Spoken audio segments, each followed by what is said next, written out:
We're talking about lockdowns, Tamara. Why don't we talk about the Yahoo Nation anti-lockdown protest that began on the lawns of Queen's Park in April of last year. I think I've been to all of them except 3 or 4 over the course of almost an entire year. And eventually it moved to Yonge Dundas Square. And 3 weeks ago, after the city and the province, I suppose, tolerating the members of Yahoo Nation, as Doug Ford likes to call them. I mean, imagine that, Tamara. First of all, that was his basket full of deplorables moment, except when Hillary was talking about deplorables, she was aiming her ire at Trump supporters, i.e. the opposition. Doug Ford was aiming his gun on his own base. The vast majority of these people voted PC in 2018, but that's another story. But 3 weeks ago, folks, there was a different tone at the square. People were ticketed and they were violently arrested. And I'm talking about for doing such things, because I witnessed it with my own eyes ringside, speaking into a megahorn, standing alone on the corner, waving a Canadian flag, and what I thought was the most petty takedown of all was a woman in a Dodge Caravan stuck in traffic, it was a red light, who had anti-lockdown messages on her minivan. Evidently, you can't do that in Doug Ford's Ontario anymore, or John Tory's Toronto. I'm not sure, Tamara, who the ultimate puppet master is. So in the last 3 weeks, the last 2 weeks were very violent, approach to the police taking back the square. So yeah, they were successful in cordoning off 1 acre of Toronto property. They dispersed the protest from Yonge Dundas, but they didn't disperse the protest. It just went up Yonge Street.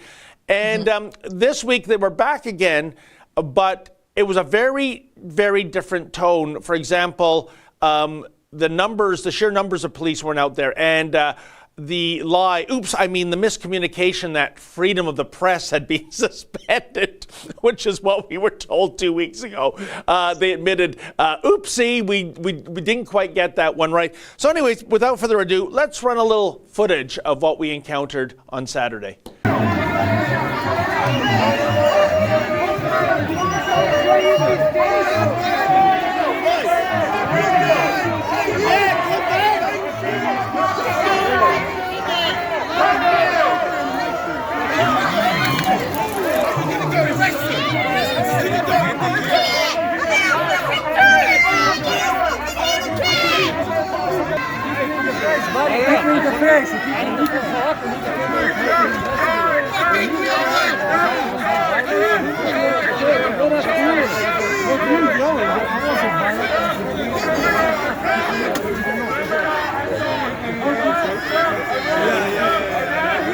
Okay, so a little context there, folks, because, there was so much footage. I think we had about 5 or 6 cameramen out that day.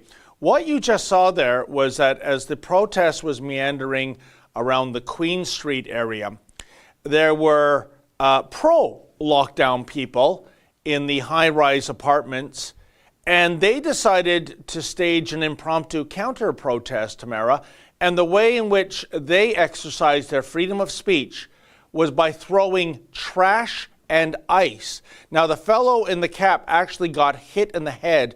The cameraman that was right on the scene, Efren, is convinced he was concussed. He was a little shaken up. He wasn't all quite there. As you can imagine from taking a projectile right off your cranium from, 9, 10 stories high. It was incredibly dangerous.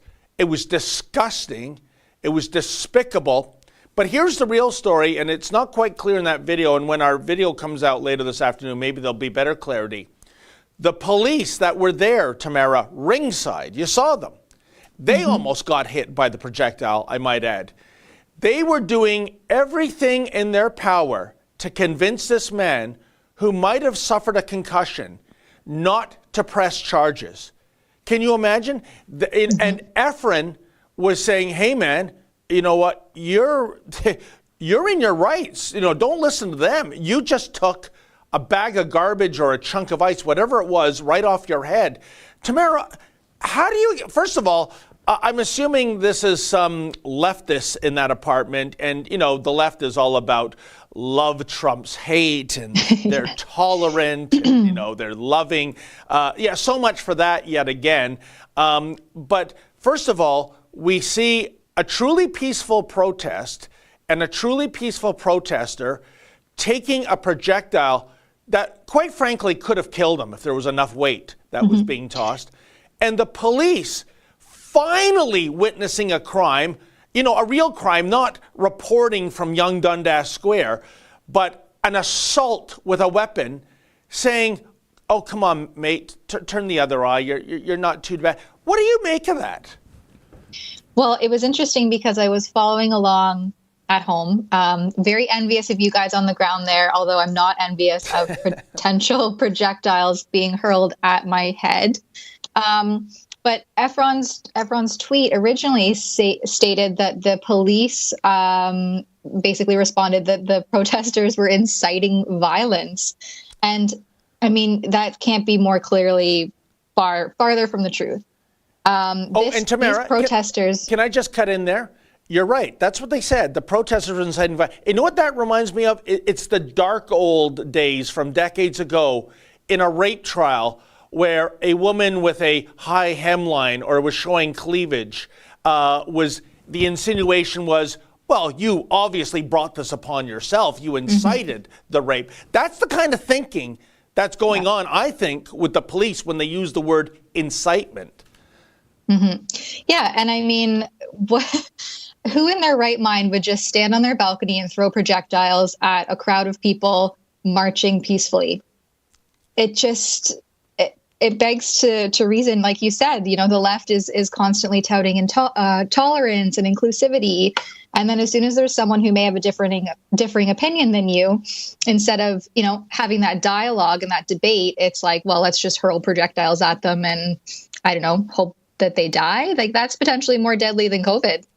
Oh, 100%. And you know what? It would probably go in as a COVID death if the autopsy indicated this guy had the Wuhan virus in his system. There's that kind of shenanigans going on too. But I mean, this is at best lazy policing. They just don't want to do the paperwork.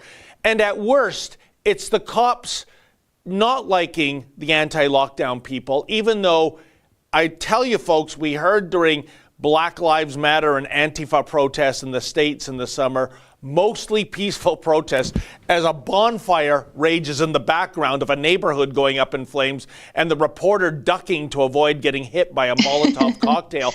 These people, I can tell you, going back to April, never an incitement of violence, right? So the idea that a sign demanding the lockdown end is some kind of incitement.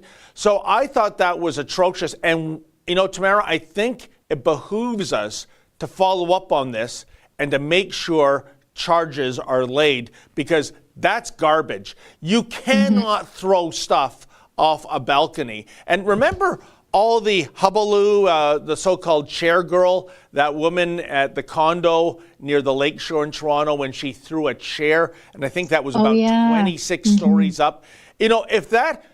Thank God it didn't hit a car or a pedestrian. That was a death sentence, if that was a person that it hit. So we know from recent press coverage, in case you didn't know, living in a high rise, don't throw objects off your balcony. It's dangerous. And common sense. Yes. So yeah, that whole situation, I mean, it's disgusting, quite frankly. And it begs the question, is there no crime left in Toronto. Why are all the King's horses and all the King's men being hurled to this protest while they ignore blatant projectiles being thrown at people? And what is going on in the rest of the city? You're right, Tamara. Maybe someone's opened their restaurant illegally, and that's where all the King's horses and all the King's men should be dispatched to. Oh, hi, friends. What you just saw there is a clip from our Rebel News daily live stream show. It's fun, it's fast, and it's completely unscripted, so you never really know what you're going to get. Just go to rebelnews.com/livestream to sign up for special alerts.